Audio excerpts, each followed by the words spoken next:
If there is one request I've gotten a lot of times from many of you, it's going to be the request of the video tutorial on perspective tool. In fact, I've been getting this request from as far back as 9 months ago, and I also had another of my subscriber in the comment section who seconded that.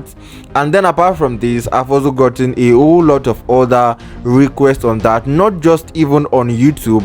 I've also gotten that from our Telegram community. I've gotten requests about the perspective tool on Pixellab, and then I also got this in here some times ago, that how can this be created, and of course you can only create this on Pixellab using the perspective tool. And finally, this video is about the perspective tool. I'm so excited about this because I know many of you will be excited about this. So stick around, stay with me, and follow me carefully while I show you using this particular design, using this particular effect here as a reference. I'm going to show you how to use the perspective tool and how to maximize it, even if you have never used Pixellab before all your life. I'm going to see you in the video. Alright, you're welcome to this video once again, and like the title has rightly said, and also like the intro has said, this is a video about the perspective tool, and I want you to pay attention. I want you to stay with me. I want you to ensure that you subscribe, also like this video, because trust me, this video is going to help you big time. And when it eventually does, drop a comment in the comment section and let me know if you get value from this video. Now, first of all, I'm going to import our reference. I spoke about us using a reference. Using a reference, and then this is our reference, and then I'm just going to crop this. Now, this particular design, I am not going to be creating something exactly like this. Reason is because there are actually some things wrong here, but this is not an attempt to critique this design. That is not what this video is for. But then I'm just going to use this as a reference to show you how to use the Bezier tool. We are going to be creating an effect like this, because I know that if I'm able to create an effect like this, it's going to help you in your understanding how to use the perspective tool on Pixellab, and you are going to see how simple and handy that tool can come in place. So first of all, let me hide this, and then let me just show you the perspective tool. Now, the perspective tool cannot work on its own. You need to work either with a text or with a shape or an image or a sticker or whatever before the perspective tool can become enabled. It's not like any of these tools here that can actually work on their own, like the Bezier tool, the arrow, shape, all of that. So I'm going to use text, right? Just pay attention, you are going to definitely get it. So now let's assume that let me just take you through a little basics, because the truth is I don't want this video to get very long, but then at the same time I want you to really understand what I'm about to show you. So let me use this font, for example, and then let me change this text to let me use turn on your notification. Okay, let's say turn on your, yes, let me just use this test. I want to show you how to use the perspective too. So your notification,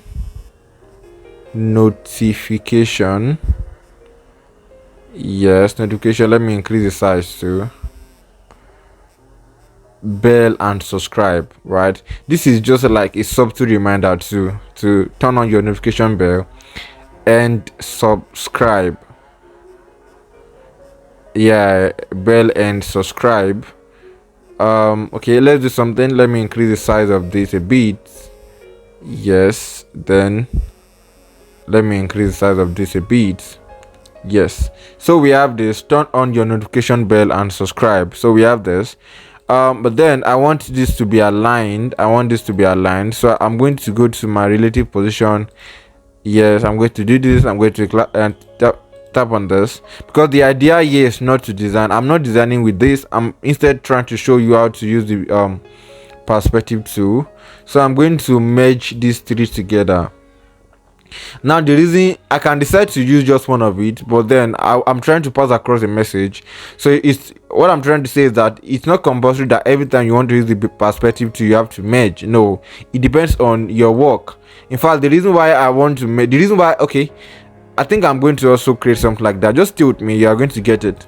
So now this is the perspective to, this is no longer, for the fact that I've made this together now, it's no longer a text. And that is why if I tap on this, you realize that this text, this A represent text, all the features here are no longer enabled. It is now a shape. So I'm trying to say that what I'm teaching you right now, what I'm showing you using this particular turn on your notification bell and subscribe, applies to shape. Right, it applies to shapes too, so it doesn't matter, it applies to shapes, images, whatever you are using. Now I'm going to go to the perspective tool. This is it. This is how the perspective tool looks like. This is how it looks like. So click on this and then you are going to get these 4 handles if you are using Pixellab. About other softwares, I don't know if it's 4 handles that you are going to get to, but I know of Pixellab, like you can see on my screen. So now I can decide to adjust this without seeing anything happening, right? But then I want to see what is happening to my text as I'm actually skewing it. I think it's called skewing. Yeah, that's skewing, skewing. Yeah, so yeah, I think that is what it's called. So yes, I want to see what is happening. So for that to happen, you need to click on this enabled. Now this particular feature here is to reset it. So maybe you are getting it all wrong. You can just tap on this. It's going to return it back to its original place. Then you can also undo. The only thing is that you cannot redo. So that is the only challenge with if you are using Pixellab. But then let's get into work. Let's get it into what I want to show you. So I want this to look slant, right? That is what I'm trying to achieve by actually using this.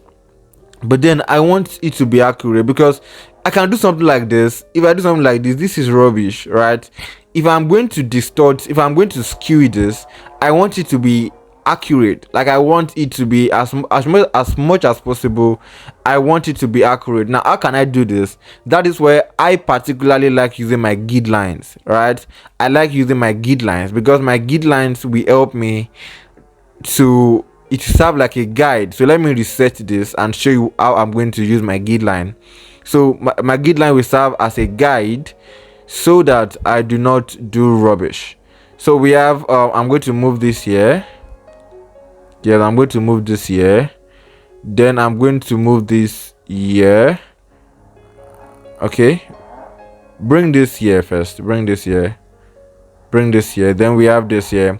So I'll tap on this and then I will 1 2 3 4 5. I'm going to add 5. Can you see? Okay, let's say 7 6 7.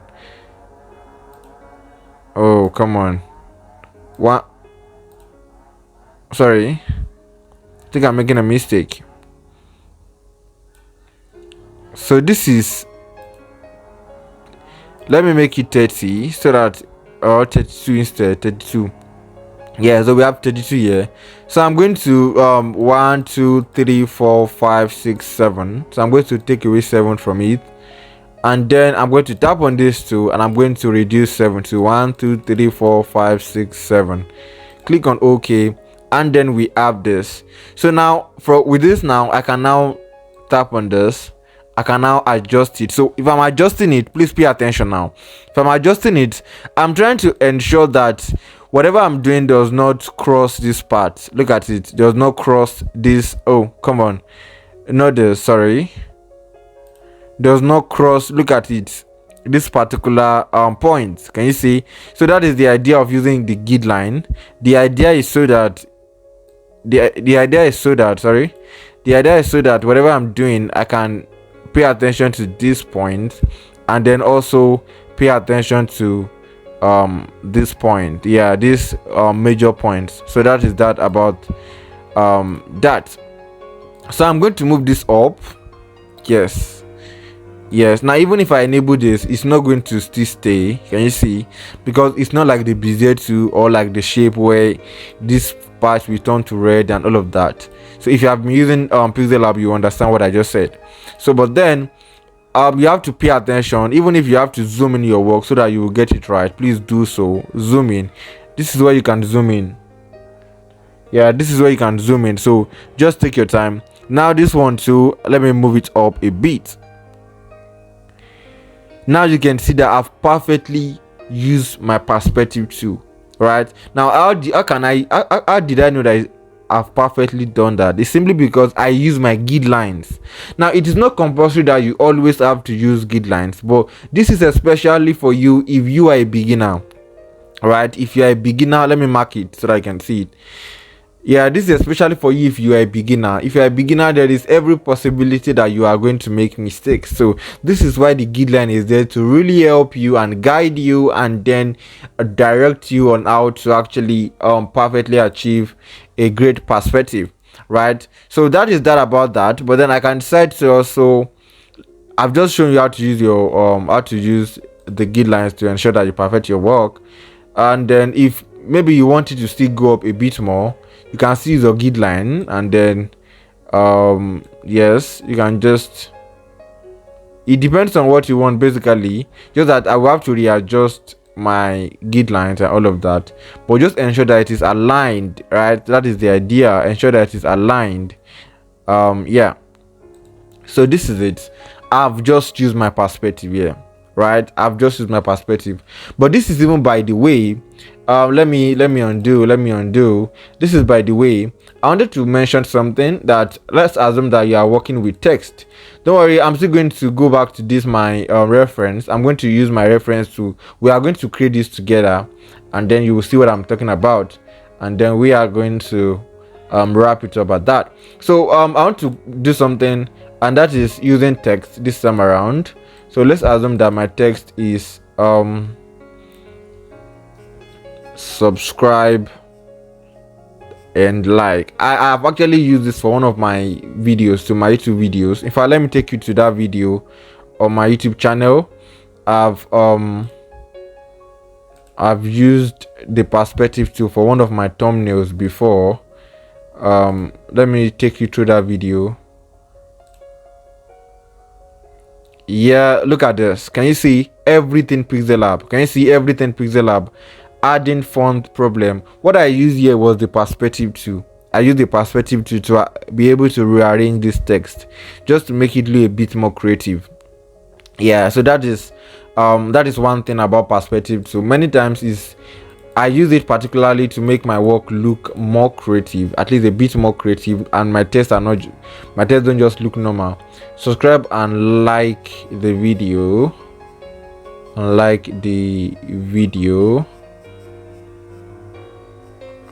Yeah, please. This is already too long. Subscribe and like the video. Yeah, let me just use this, right? Let me use this so that we don't so that it doesn't get too long. So now I will go to font. Let me use Poppins. Let me use Poppins for this, or instead of Poppins, let me use my fonts. Yeah, I love that font. That is Space Grotesque. So I can use this. I can use medium, I can use bold, but let me use bold. So we have this. Now let me just reduce the spacing. I like to reduce the spacing so that it will make my text look more compact. And then, oh come on, I think 7 is okay. Yeah, 7 is okay.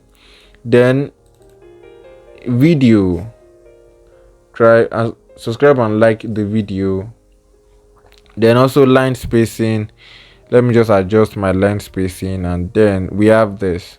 So we have this particular text already. Now I want to achieve perspective using this text. This text. So it's very simple, just like I showed you earlier. It's the same process. Yeah, I can decide not to use my guideline because without my guideline I can still actually get something great. Yeah, but then if you're a newbie, you just have to be careful because you may not be able to try this. without the use of guideline, so that I can achieve something great. So we have subscribe and like the video. I think I'm making a mistake. Okay, yeah, let's have this. Okay, now we have subscribe and like the video, and then I can decide to even use stroke here. I can decide to use stroke and just increase my stroke. Yeah, I can decide to change this color to white. Yeah, can you see it? You just have to be creative, right? You just have to be creative. And then but then the idea of this video is not really to design anything, right, but just to show you how to use the perspective tool. So like I showed you earlier, you can decide to use your guidelines to be able to achieve something great. Now if you are dealing with the perspective tool and it appears like some part of your text has cut away, just like you can see on my screen, some part of my V has cut away, just come to your paddling and then increase it, right? Then increase it too, so that, look at it, can you see what's happening? So ensure that you can see your text clearly, and so that no part of your text will appear cut away. So we have subscribe and like the video. Now if I decide to use this on a design, for example, I can decide to put my bell icon, maybe the like icon here, and just do something very creative with it, right? And because of the text, if you see this design from afar, you will want to take a second look. Why? Because the text doesn't just look normal, and that is one importance, like I mentioned earlier, that is one importance of using the perspective tool. Look at it, can you see the difference? Can you see this looks normal, like normal text, like text that you are very used to. You are used to seeing this kind of text, but with the perspective tool, it adds like an extra flair to your work. And you can just decide to play around with it sometimes. Now quickly, let's get this right. I mean, this particular one, the perspective tool, the best way to actually learn it is to practice and practice and practice with it. So we have WTF 2024. So the first thing that I'm very sure this person did is that he or she created this shape like this. He created all of this, but then I'm not going to include this. Okay, well, let me actually include it, since that was what the subscriber said in the channel. So we have WTF 2024. So we have WTF, we have 2024, mark it, and then let me use Vanguard. I think another font I can actually use that it looks like very much is Bebasner. Yeah, Bebasner, but let me check out a longer version of Vanguard. Yeah, demi bold. Let me use this, right? Let's use this. So I'm going to reduce the spacing. Yes, then I'm going to increase the size. Let's see. Hope I'm good. Yes, okay. So don't worry, it's going to appear bigger as we work on it. So now the next thing I want to work on, yeah, the reason I'm actually making reference to this is because that is what we are trying to recreate, so that we can create something, maybe not exactly this way, but at least we will understand how this person came about this. The fonts are actually different, but then let's just use this our font. I don't know, but I feel like the font the person uses is Bebas. Yeah, I feel like the font is Bebas now. It looks so much like Bebas now, so let's just check that. Bebas. Well, let's use this font. Let's just use this our font. Yeah, let's use this font. And then the text we are using is, first of all, let me just move this here. Yes, the text we are using is embracing the challenge. So we have this, change this to embracing the challenge. So we have embracing the challenge,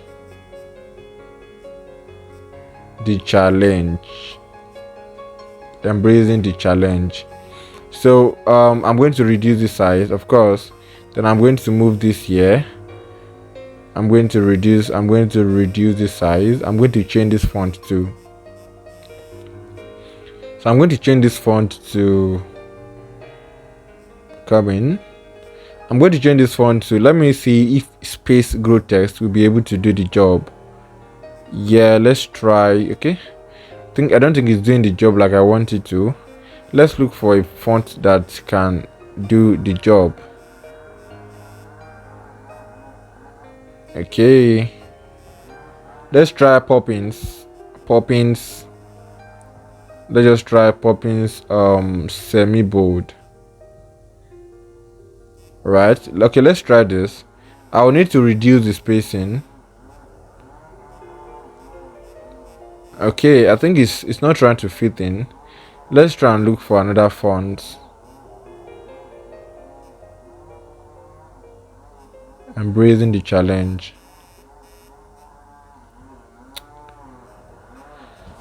Wow.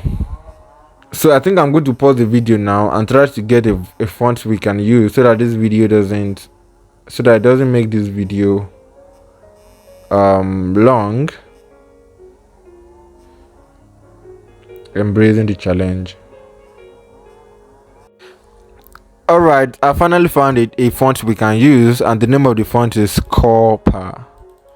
So this is the font we can use, and then let's just I think I should use the medium, or let me use the semi bold. I think the semi bold looks more better.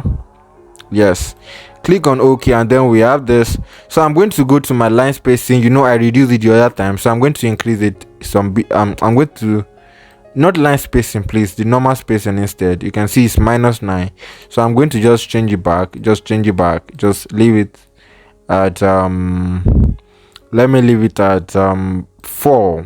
Right, let me leave it at 4, and then I'll reduce the size just so it can fit into that space.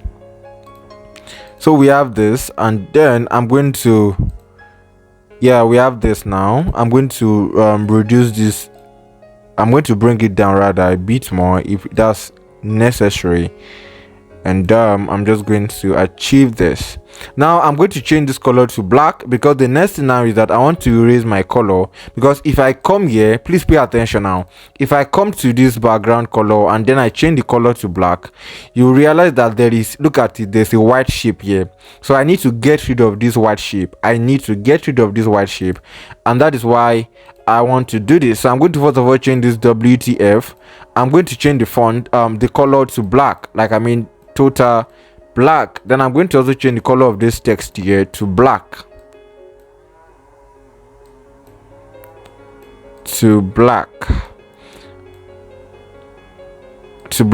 But before I even do that, okay, well, let's leave it at that. Then the next thing I'm going to do now is that I will merge. Please pay attention. I will merge. Sorry, I need to change the color of this text rather to this color here. Yeah, like I said, I want us to model it a bit, right? So I'm going to pick this color. Then the color of the other text, the color of this text can still be black. Now the reason why I just decided to let's use this color is because, well, even when I erase this white, it's not going to affect this color here.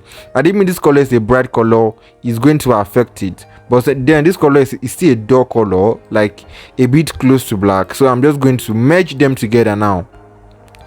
Don't merge this image, please take note. You're only merging this text, this shape, and then this little text too. So now merge them to, oh come on, select this, merge them together and click on OK, and then we have this. They are merged together. Now the next thing we are going to do is, like I showed you earlier, if you look at this, you realize that the background is actually like this white background is still there. So to eliminate that, just come to erase color, click on erase color and enable, and then the white is gone. So you can decide to increase the tolerance. So as to just reduce that. Yeah, now change the color of the background back to white. I want it to be at white. Now we can decide to now maybe change the color of the background to the one this guy used here. Yeah, we can just decide to pick this background color. Okay, and then we have this. So now to the main thing, to the main reason why we are even doing this, that is the next step right now. That's creating this particular effect. So it's quite simple. I'm going to hide this, and I'm going to bring this text up. I'm going to bring it up. Then I'm going to go to perspective, right? I'll go to perspective, and then I will increase this up. Can you see? Now ensure that it is still straight. Please don't, something like this does not make sense, right? Can you see it is now slant or something like this? Ensure this is where guideline comes in place, right? But then I don't need guideline because there's already a line here that I can just follow through and just ensure that it is aligned with this. Can you see? I recently that this particular line is aligned with this one, so that is why I don't want to use my guideline. But then if you know that guideline is going to help you better, kindly use the guideline. So we have this. I can decide to make it more bigger. Yes, we have this, and then yeah, this is it. But then we are not done yet. Let me go back to my reference, right? I can decide to do it in different ways, and that is why I just want to use my reference. So we have the next thing we have here is this. Still click on this and then go to your perspective. We are not done yet. Let me just reduce the size of this. Yeah, so click on this, go to your perspective, go back to your perspective, and then the next thing we are doing is that we are moving this up. And then we are doing something like this. Ensure that it's straight, please. Yeah, ensure that it's straight. So yes, this is what we have. Ensure that it's straight. And then we have this. So we are getting there gradually. I think we are, yeah. So we have this. Now about the shadow, I think we've gotten it. Yeah, we've been able to recreate that. Yeah.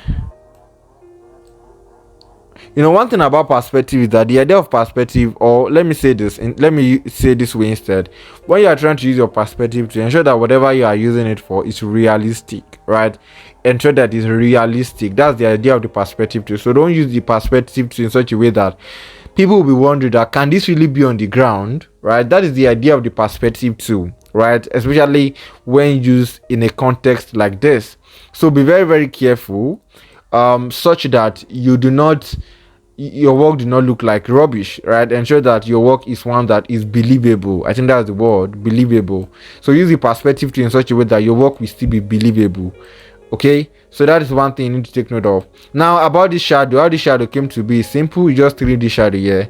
Though I don't use it, I can't remember the last time I used it, but I think that was how that came to be.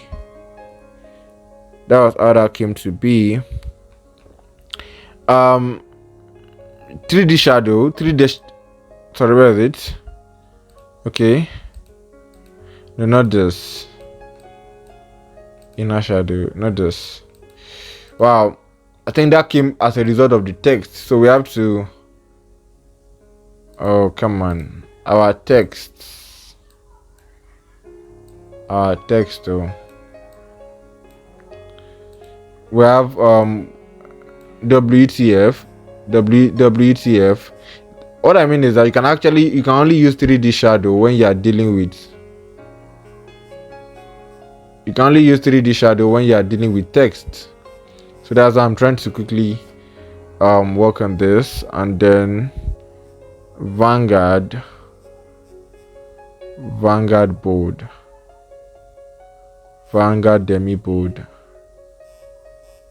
Yeah, I think this is what I use. Vanguard demi bold. So change the color to like we just did. Yeah. So I can decide to just do a quick imitation of this. But first I need to reduce my spacing. I actually missed that. If not, I should have made a copy initially. So if you are recreating yours, make a copy initially so that you won't. Can you see this is the 3D shadow? or instead of even doing this, right, I think, because I also use the perspective tool for my shadows too, so we can just do something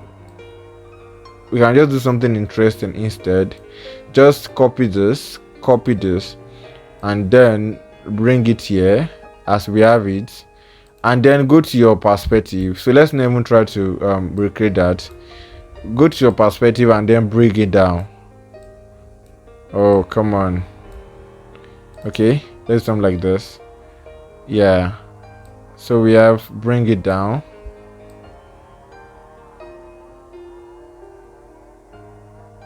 Yeah, so we have this.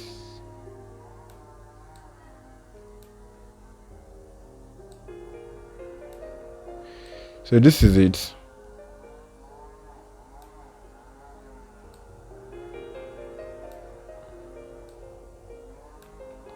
So you just have to take your time to adjust and adjust and adjust,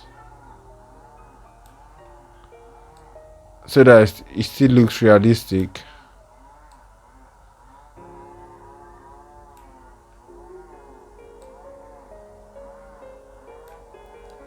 Yeah.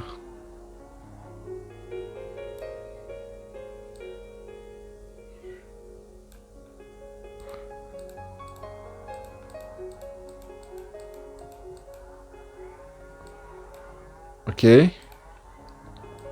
So for this now, we can decide to now do something like shadow, and then we'll now come here and reduce the opacity. Yeah, something like this, and then we'll now come to shadow, and then reduce the blur radius of the shadow, but then reduce the opacity of the shadow too. Just reduce the opacity here, and just still reduce it until you are satisfied. The idea is that you actually take your time. I think let me copy this, and let me bring it here, and let me go to perspective.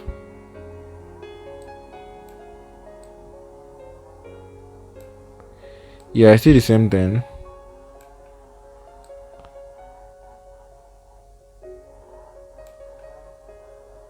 Yeah.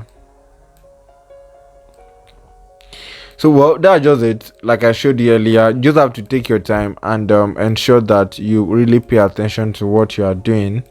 The perspective can be used in different ways, right? Different ways. Yeah, but then at the end of the day, you just have to be patient. For example, I use the perspective to create this. Yeah, let me take you to my page. Yeah, let me just take you to my page, and then we have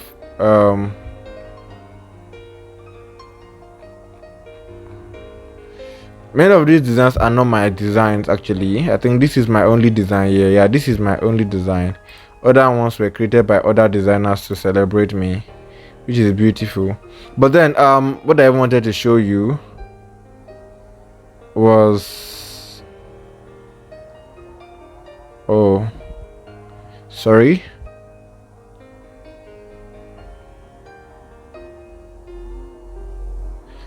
yeah, it was a design that actually used a perspective tool for, and I was able to use it to create a realistic effects. All right, yeah, this is it. Look at it. The creative magician, this particular thing you see on the ground was created using the perspective tool and blend effect actually. But I mean the fact that I was able to arrange the creative magician. Yeah, I actually use the perspective tool to arrange the creative magician. So the perspective tool is very, very powerful. So that's just the idea, and you just have to take your time to be able to master it. I think I've shown you how to do this earlier. Yeah, you have to take your time to be able to master it. this shadow can even be, I think shadow can actually be